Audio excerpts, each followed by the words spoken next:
Boa noite, irmãos. Nessa noite, nós queremos ministrar uma palavra que venha de encontro com cada coração.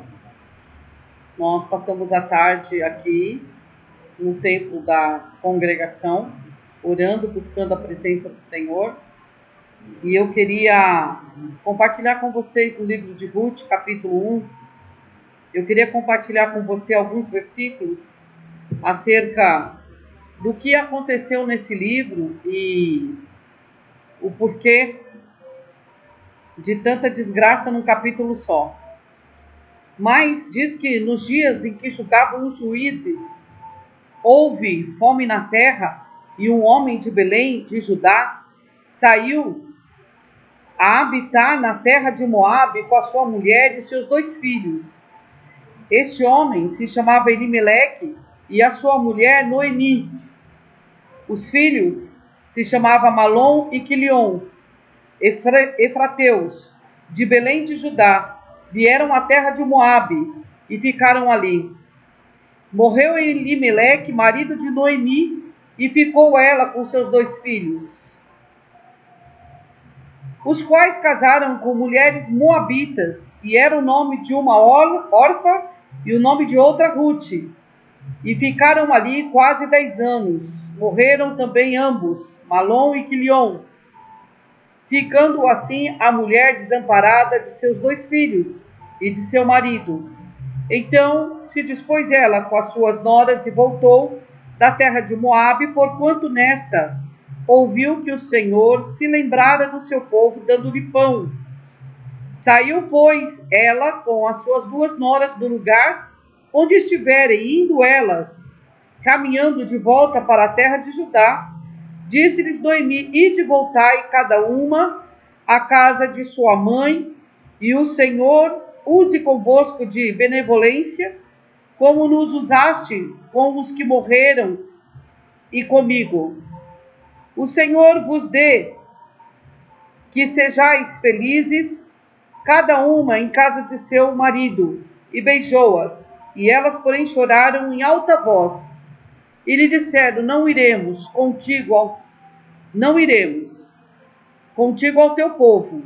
Porém, Noemi disse: voltai, minhas filhas, por que irias comigo? Tenho eu ainda no ventre filhos, para que vos sejam por maridos? Tornai, filhas minhas, ide-vos embora, porque sou velha demais para ter marido. Ainda quando eu dissesse: tenho esperança, ou ainda que esta noite tivesse marido e houvesse filhos, esperá-lo-ias até que viessem a ser grandes? Abster-vos-iam de tomardes marido? Não, filhas minhas, porque por vossa causa a mim me amarga o ter o Senhor descarregado contra mim a sua mão. Então de novo choraram em alta voz, e Orfa, com um beijo, se despediu de sua sogra, porém Ruth se apegou a ela. Amém? Pai, em nome de Jesus, eu quero pedir que o teu Espírito esteja trazendo revelação aos nossos corações, ministrando cada um de nós. Senhor, aqueles que vão assistir, Senhor, aqueles, ó Pai amado, que estão nos seus lares, nós pedimos, ó Pai, a extensão do sangue da cruz. Pedimos, ó Pai, a consolação do teu Espírito. Senhor, o conforto que vem das tuas mãos e a graça, a tua profunda misericórdia, Pai. E que nós sejamos despertados dia a dia para andar contigo, Senhor, mesmo em meio ao caos. Amém? Eu queria falar a respeito desses versículos. Eu queria dizer que, fazendo alguns levantamentos, provavelmente esse fato aconteceu nos dias de Gideão, porque é o único relato no tempo dos juízes que tem a invasão dos medianitas em Juízes 6, verso 3 e 4. Então, provavelmente, não estou afirmando, provavelmente aconteceu no tempo de Gideão. Bom, Belém significa casa do pão. Elimeleque quer dizer: meu Deus é rei. Vamos parar para pensar, um homem que tinha um nome desse, meu Deus é rei. Ele se casa com uma mulher que se chama Noemi, que quer dizer amável. Eu até fiz algumas conjecturas. Meu Deus é rei e amável. Porque se ele e ela eram um só, então meu Deus é rei e amável. Como um casal desse gera 2 filhos, e nenhum coloca Malom, doença, e Quilion, definhamento. Parece que as guerras que eles enfrentavam, e por faltar realmente alguém que os conduzisse, porque no tempo dos juízes, era o tempo que eles se desviavam facilmente da presença do Senhor e se voltava para os ídolos, para os deuses estranhos. E vinha a punição, o juízo de Deus descia sobre eles. E no tempo de Gideão não foi diferente. Nós conhecemos o texto em Gideão 6, que fala que ele estava malhando o trigo no lagar, ou seja, totalmente desproporcional, porque os medianitas invadiam, os moabitas invadiam as suas terras e havia fome. Então, provavelmente, Elimeleque, ele estava nessa condição do seu povo. Ele estava caminhando realmente totalmente fora do propósito, sem direção, sem um norte, sem uma bússola. Ou seja, deixou de buscar a face do Senhor, os costumes que Moisés vinha trazendo princípios para a nação de Israel. E se desviaram. E ele olhou da além do Jordão e viu Moabe, que a terra estava folgando, comendo e bebendo. Então ele resolveu sair da casa do pão e ir para Moabe, uma terra estrangeira, habitar, se aninhar com os inimigos de Deus. Na verdade, o que o Senhor colocou muito ao meu coração é que retrata muito nos dias que nós estamos vivendo, dia de caos. E provavelmente essa família estava passando por o caos da necessidade, da fome. E eles fizeram uma opção catastrófica, da qual eles saíram debaixo da mão do Todo-Poderoso. Porque os outros moradores em Belém continuaram ali, resistiram, sobreviveram. Então, em meio ao caos, alguém que tem esse nome, Deus é o meu rei, ele busca socorro na casa do inimigo. E automaticamente, quando eu mudo a minha fé do propósito de Deus e eu me apego a qualquer outra coisa, o que vai acontecer? Eu vou estar propenso ao fracasso, à derrota, à frustração. Porque quando eu deixo de buscar a face de Deus, a presença do Todo-Poderoso, se verdadeiramente Ele é o meu Rei, Ele é o meu Senhor, Ele é o meu Salvador, mas quando eu coloco a minha fé em outra coisa que não é Ele, realmente eu estou propenso ao fracasso. Então, não aconteceu nada diferente do que nós já conhecemos. Realmente eles deixaram a casa do pão. Lá no Salmo 107, versos 3 e 4, fala que ainda que você esteja no lugar que é só sal, o Senhor te fará farto.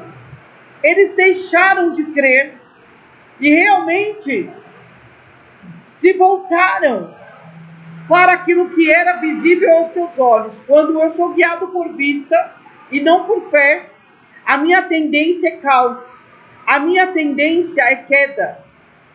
Veja só, um homem que tem dois filhos, doença e definhamento, não ia chegar a lugar algum.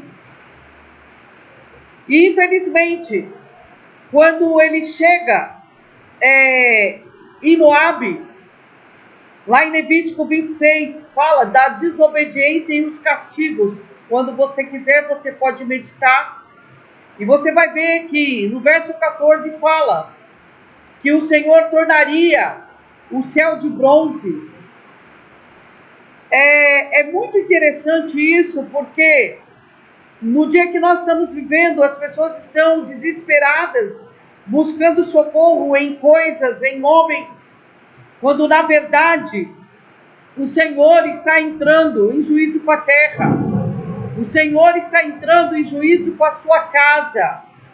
E nós mencionamos, segundo Crônicas 7,14, mas não nos posicionamos como 7,14 diz, lá em 2 Crônicas. Se o meu povo realmente se chama pelo meu nome, se arrepender e confessar os seus pecados e se desviar dos seus maus caminhos, então eu ouvirei. Nós reclamamos que o comércio está fechado, nós reclamamos que não podemos congregar, mas qual é a nossa posição? Se vestir de saco, se cobrir de cinza e prantear diante do Senhor que estamos profundamente arrependidos, porque o pecado da igreja no Brasil é o meu pecado, não é só o pecado do A, do B. Como nós temos a tendência, somos tendenciosos a apontar e dizer, olha, fulano pecou, ciclano fez tal coisa, mas o meu pecado é o meu pecado. Neemias, ele orou isso lá no capítulo 1, verso 6, e Daniel também orou, mesmo não sendo idólatras, eles confessaram, a casa de Israel, a casa dos meus pais, pecamos contra o Senhor. Ou seja, precisamos nos posicionar como igreja verdadeira, uma igreja destemida, uma igreja que busca estar diante do Cordeiro, em arrependimento e confissão, em se vestir de saco e cinza. Às vezes nós queremos fazer alguns rituais, nós até nos vestimos de saco, saímos da rua, pegamos condução para dizer, olha, eu estou me humilhando e me afligindo. Não, irmãos. Nós precisamos nos humilhar e nos afligir diante do Senhor. Nós precisamos chorar diante daquele que tem todo o poder. Então ele ouvirá, ele estenderá a sua mão e ele pode reverter isso num só dia.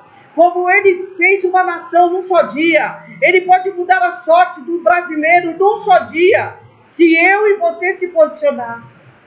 Há um remanescente, 7.000 varões que não se inclinaram a Baal. Há uma igreja verdadeira que está buscando, que está se posicionando. Mas o Senhor está chamando a atenção de todos, porque toda vez que eu fujo da cruz, eu me deparo com a morte. Porque a cruz faz parte do meu caminho.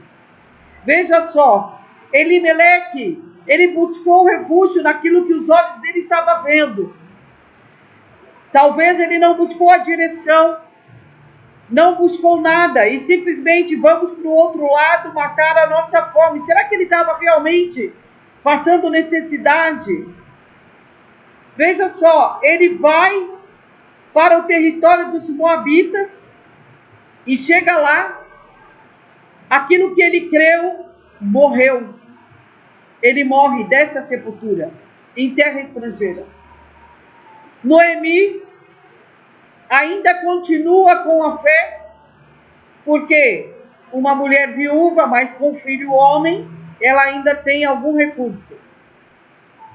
Mas ela não creu bastante de falar, vamos voltar para a casa do pão, para a presença do Senhor.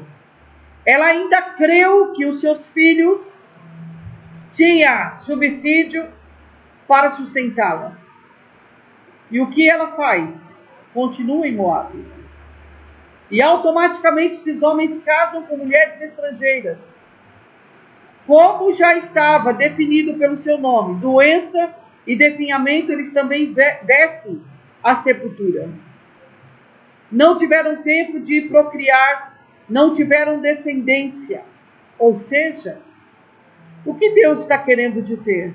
Toda vez que eu fujo da sua presença, toda vez que eu acho que aqui está estreito demais, ou aqui é deserto demais, Então eu vou fugir para um lugar espaçoso. O Senhor, ele vem com a sua forte mão e ele me mostra o caminho dizendo: olha, eu te plantei ali. Então aquieta-te. Passe o que passar, passe confiando em mim.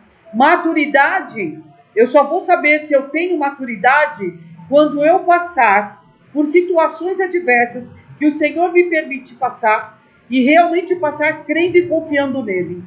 Todas as vezes que vier qualquer tipo de desastre, de caos, eu até coloquei aqui, toda vez que vier para mim alguma condição que é inconveniente e eu queira mudar, simplesmente porque eu não quero passar por aquilo que não me traz satisfação, contentamento, estabilidade. Todas as vezes que eu tento mudar isso, então o Senhor, ele vem com a sua forte mão. Eu ainda não cresci o suficiente para ser maduro. Eu queria falar de 4 situações que nós avaliamos que aconteceu com essa família. Eles estavam insatisfeitos, desconfiados, instável e enfadado por causa do caos que estava acontecendo em Belém. Então eles resolvem ter uma mudança sem consultar a Deus. Eles fogem do caminho da cruz. Quando Deus está dizendo, passe pela cruz. Ora, eu só quero as bênçãos de Jesus. Eu não quero ser participante do sofrimento de Cristo. Eu só quero ser abençoada. Paulo diz bem claro que nós somos co-participantes também nos sofrimentos. Então, quando eu me deparo com a cruz, eu estou dizendo para mim mesmo, morra. Eu estou dizendo para o meu ego, para as minhas vontades, seja morto, para que o meu espírito prevaleça em conformidade, estar fazendo a vontade do Pai, daquele que nos chamou. Veja só, sintomas que vêm quando nos deparamos com dificuldade ou inconveniência: a insatisfação, a desconfiança, a instabilidade e o enfado. Isso vai gerar o quê? Inconvenientes. Mas é nessa condição que você pode estar sentindo tudo isso e mais um pouco, que o Senhor está dizendo, é nesse lugar que o meu nome vai ser glorificado. É essa condição que eu estou passando hoje. Claro que nós queríamos congregar. A palavra de Deus diz que no meio da congregação, o Senhor, ele ordena a bênção. Na unidade dos irmãos, na comunhão. E claro que Satanás, ele achou um meio de usar homens malignos para nos defraudar, para nos roubar. De estarmos na comunhão, de estarmos na confraternização de uns com os outros. Mas por causa disso eu vou desistir. Por causa disso eu vou esmorecer, eu vou ficar atônito, eu vou ficar pasmado. De forma alguma. Eu vou descer na presença do Senhor e eu vou invocar o teu nome e vou declarar, Senhor, nós confessamos os nossos pecados como igreja e vamos começar a dar nome nesses pecados. Vamos nos arrepender por causa desses pecados, porque esses são dias de arrependimento e de confissão. Não adianta nós instituirmos um jejum nacional, mas cada um sai com os seus carros buzinando na rua e não há realmente conversão, não há realmente abatimento de espírito e contrição de espírito, não há arrependimento. Precisamos nos arrepender, precisamos confessar. Se amanhã é o dia 29, é o dia nacional de jejum na nação, e quantos crentes, aqueles que qualquer inconveniência, dificuldade, quer mudar de posição, já estão apavorados porque inseminaram um vídeo, um áudio que no dia 30 o espírito da morte vai passar. Então existe um monte de crente desesperado. Então aproveite o seu desespero, entra no teu quarto, fecha a porta e vai chorar nos pés do Senhor e confesse os seus pecados. Pecados esses que têm trazido incredulidade, que têm trazido apostasia no meio do povo de Deus, têm trazido frieza espiritual, têm trazido falta de amor. Nós não temos amado o nosso próximo. A igreja, ela não tem se responsabilizado como Cristo, quando estava com aquela multidão no monte, lá da bem-aventurança, e mais de 5.000 homens, ele sustentou e alimentou, porque estavam há horas, há dias, ouvindo o mestre. Ele não dispensou ninguém com as mãos vazias. Mas o que a igreja tem feito?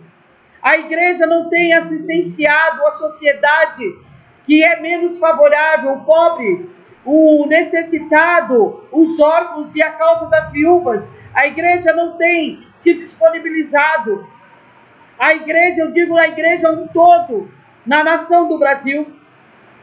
Não adianta um aqui, outro ali, tentar matar a fome de alguém, mas é a igreja num todo. Por que estamos nessa situação? Já paramos para questionar o Senhor Deus, por que tu estás permitindo isto? Porque fomos bloqueados, obstruídos, para não cultuarmos mais na tua casa. E aí nós podemos dar vários exemplos.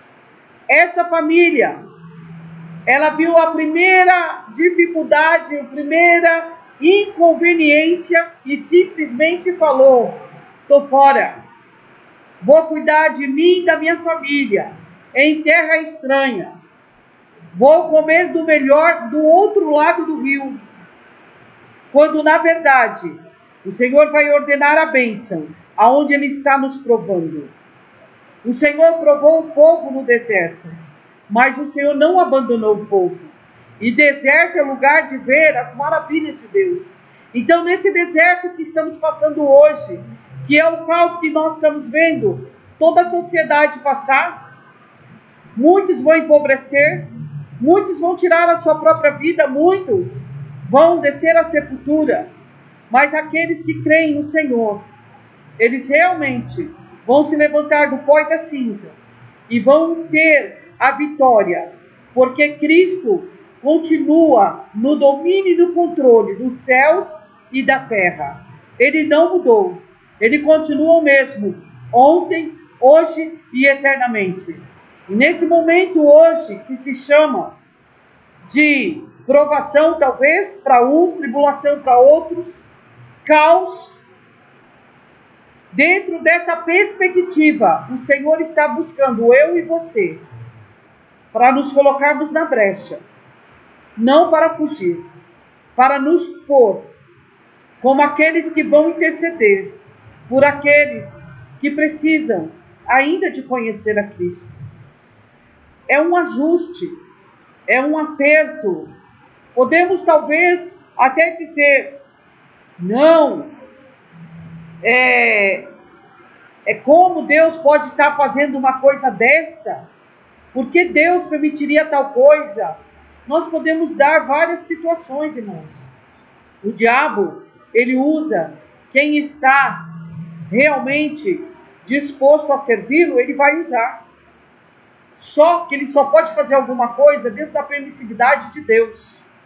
E se nós estamos sentindo que estamos sendo provados, ou estamos sendo colocados contra a parede, o nosso recurso não é se voltar e dizer, olha, sabe, eu tenho vontade de pegar o Dória pelo pescoço, eu queria que ele fizesse isso, aquilo.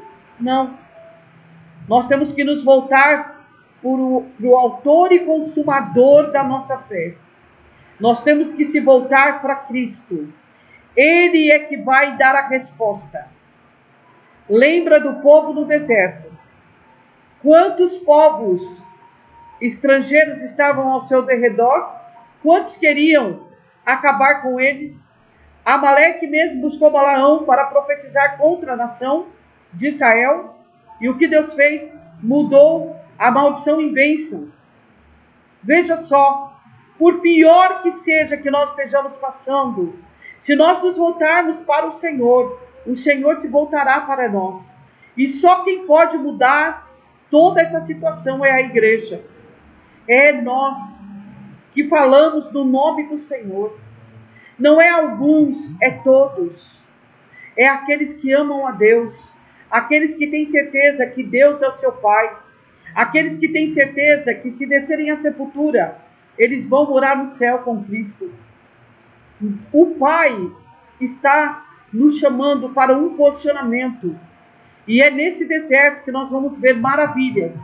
É nesse deserto que nós vamos ver milagres. É nesse deserto que nós vamos ver a glória de Deus.